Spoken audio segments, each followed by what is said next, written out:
خوبصورت دلہا اور بدصورت دلہن۔ حضرت سیدنا محمد بن نعیم رحمۃ اللہ علیہ اپنی والدہ کے حوالے سے فرماتے ہیں کہ میں نے حضرت سیدنا ابو عثمان حیری علیہ رحمۃ القوی کی زوجہ محترمہ حضرت سیدنا مریم رحمۃ اللہ علیہ کو یہ کہتے ہوئے سنا، ایک مرتبہ مجھے میرے سرتاج حضرت سیدی ابو عثمان حیری علیہ رحمۃ القوی کے ساتھ تنہائی میسر آئی تو میں نے موقع غنیمت جان کر پوچھا، اے ابو عثمان، اپنی زندگی کا کون سا عمل آپ کو سب سے زیادہ پیارا اور محبوب ہے؟ فرمایا، اے مریم، جب میں عالم شباب میں تھا تو اس وقت میری رہائش رائے میں تھی، لوگ مجھے بہت پسند کرتے، سب کی خواہش تھی کہ میری شادی ان کے گھر ہو جائے، لیکن میں سب کو انکار کر دیتا۔ ایک دن ایک عورت میرے پاس آئی اور یوں گویا ہوئی، یوں عرض گزار ہوئی، میں تیری محبت میں بہت زیادہ بے قرار ہو گئی ہوں، میری رات کی نیندیں اور دن کا چین برباد ہو گیا ہے، میں تجھے اس کا واسطہ دے کر التجا کرتی ہوں جو دلوں کو پھیرنے والا ہے کہ تو مجھ سے شادی کر لے۔ اس کے یہ جذبات دیکھ کر میں نے پوچھا، کیا تمہارا باپ زندہ ہے؟ اس نے کہا، جی ہاں، میرا باپ درزی ہے اور فلاں محلے میں رہتا ہے۔ میں نے اس کے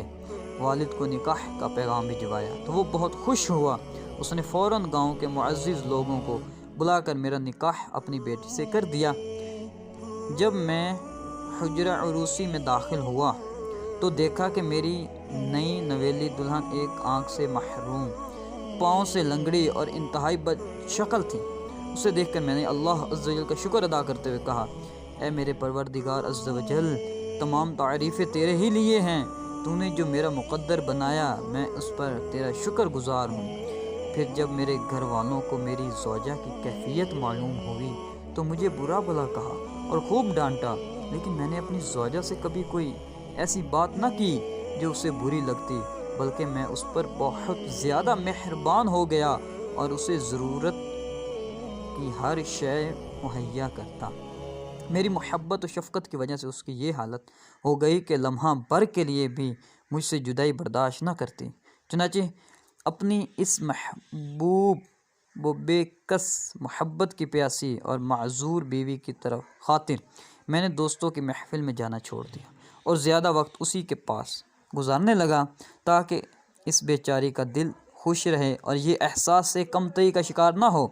اور اس طرح میں نے اپنی زندگی کے 15 سال اپنی اس معذور بیوی کے ساتھ گزار دیا۔ بعض اوقات مجھے اتنی تکلیف ہوتی جیسے مجھے سلگتے انگاروں پر ڈال دیا گیا ہو، لیکن میں نے کبھی بھی اس کیفیت کا اظہار اس پر نہ کیا، یہاں تک کہ 15 سال بعد وہ اس دار فانی سے رخصت ہو گئی۔ میری اس معذور بیوی کو مجھ سے جو محبت تھی اسے نبھانے اور اس کو ہر طرح سے خوش رکھنے کی خاطر میں نے جو عمل کیا وہ مجھے سب سے زیادہ محبوب ہے۔ سبحان اللہ، سبحان اللہ۔ اللہ عز و جل کی ان پر رحمت ہو اور ان کے صدقے ہماری بے حساب مغفرت ہو، آمین بجاہ النبی الامین صلی اللہ علیہ وآلہ۔